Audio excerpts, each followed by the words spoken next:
How's it going, everyone? My name is Hamad, and today we're going to be talking about network access storages, so a NAS, as well as doing an unboxing of my new uGreen NAS. So I'm going to try to keep this as raw as possible. I'm going to try to just do this in one take. I'm not a video editor, and I'm not a professional, YouTuber or anything of the sorts. Just wanted to tickle my creative side of things. So to get started, what I currently have is my QNAP 251 Plus, and I primarily use this as a file storage server, as well as I run my Plex and a couple other applications off of here. This sucker has been, I think, 9-10 years, kind of close to 10 years, so it's time for an upgrade. And I was looking through a whole bunch of different options online, and QNAP was just priced way too high. And I wanted to do some more projects, as well as, have a bit more powerful, up-to-date network access storage. So as you can see, this one has, 2 drives. So I wanted something more, and I wanted to do some SSD caching, as well as continue to run my Plex server and my file management server. So I was doing some research earlier this year, and I came across a Kickstarter campaign for uGreen's AI NAS. And it took quite some time. I think I ordered it maybe late February, early March, something along the lines of that. And it was delivered, I would say about a week ago. And anyways, I figured, let me record this because I see so many videos online, and I figured, let me take a crack at it. So to get started, here's the box that it came in. So we're gonna crack open this sucker.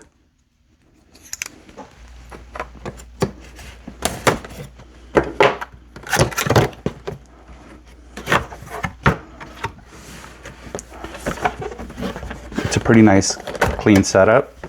I'm actually going to drop this down for the time being and segue into the drives that I'm going to put. So I already have 2 drives. I've bought some other drives that I'm going to also put into this as well too. But I right now have a 4 terabyte SSD.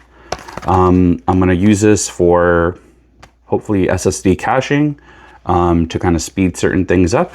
And I also have a 18 terabyte drive. I only buy Western Digital Reds. So if you're a Seagate person, I'm sorry, I just don't like Seagate.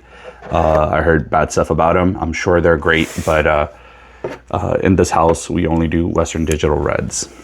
So I also have a couple other drives, but these are my main ones to get started.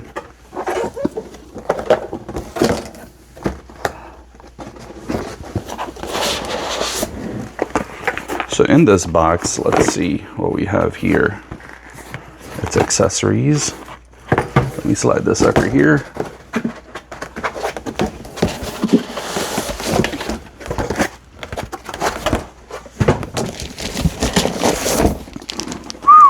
Lordy.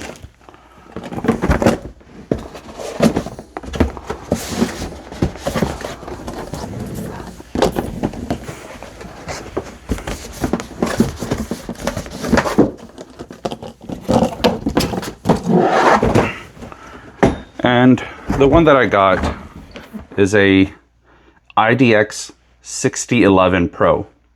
I believe it has 90-something gigs of RAM. And what's really cool about this is that you can run AI locally. So have a lot of different projects, and I'm curious to see if y'all have any suggestions of what I should run. But there's one particular one, it's called Image, and it's essentially a Google Photos replacement, so I could have it locally here. I have a couple other projects that I have in the back burner, so it's going to be a lot of fun stuff. So we have the NAS here.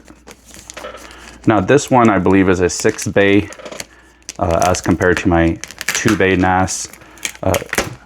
To be quite honest with you, when I first got into this stuff almost 10 years ago, I always start off with just kind of something to get my feet wet instead of buying the latest and greatest.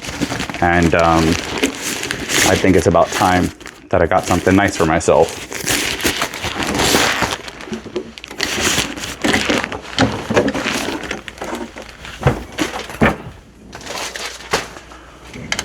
So as you can see,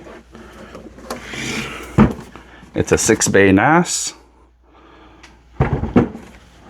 On the back end, we have a couple USB connections, one USB 3.2, two 2.0s, and then we have 2 LAN ports, an Oculink and an HDMI.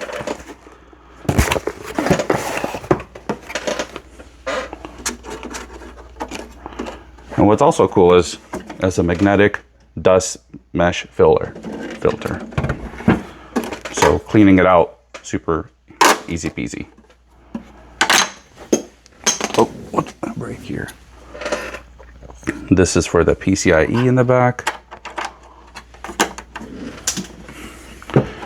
What's also cool, and I didn't purchase with this, is you can buy a graphics card adapter that you could, essentially put a, graphics card and connect it right into the sucker, and it'll power your LLM and essentially make things run a lot faster versus the current graphics that's in here, which is still supposed to be pretty good. So in here we have manuals. Who reads this stuff anyways? But it's good. I get annoyed sometimes when they don't provide a manual, just because you're paying all this money, I might as well get everything that I can.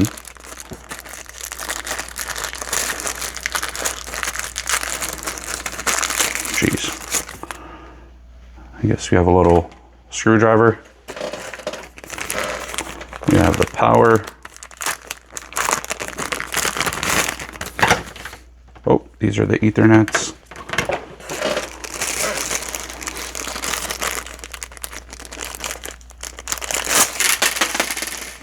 Okay.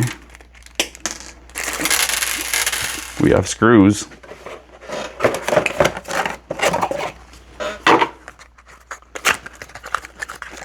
Dang, I'm gonna have to clean this up in post-production.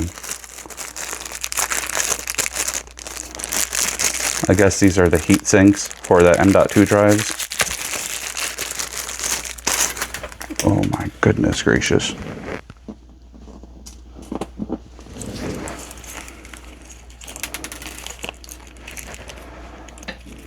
Leave that here. I'm scared to open this stuff up, man. All these screws are flying all over the place.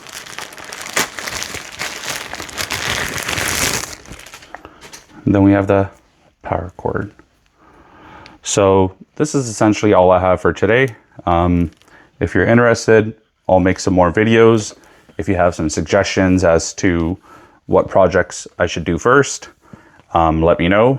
Also, which one do you prefer more, Plex or Jellyfin? I'm hearing a whole bunch of different, opinions on each. My main goal right now is to set everything up the way that I have it. So I currently have a Plex server, so I'm gonna probably set that up and then eventually migrate over to Jellyfin. So yeah, that's kind of all I have today. If y'all have any suggestions, drop them below, and peace out.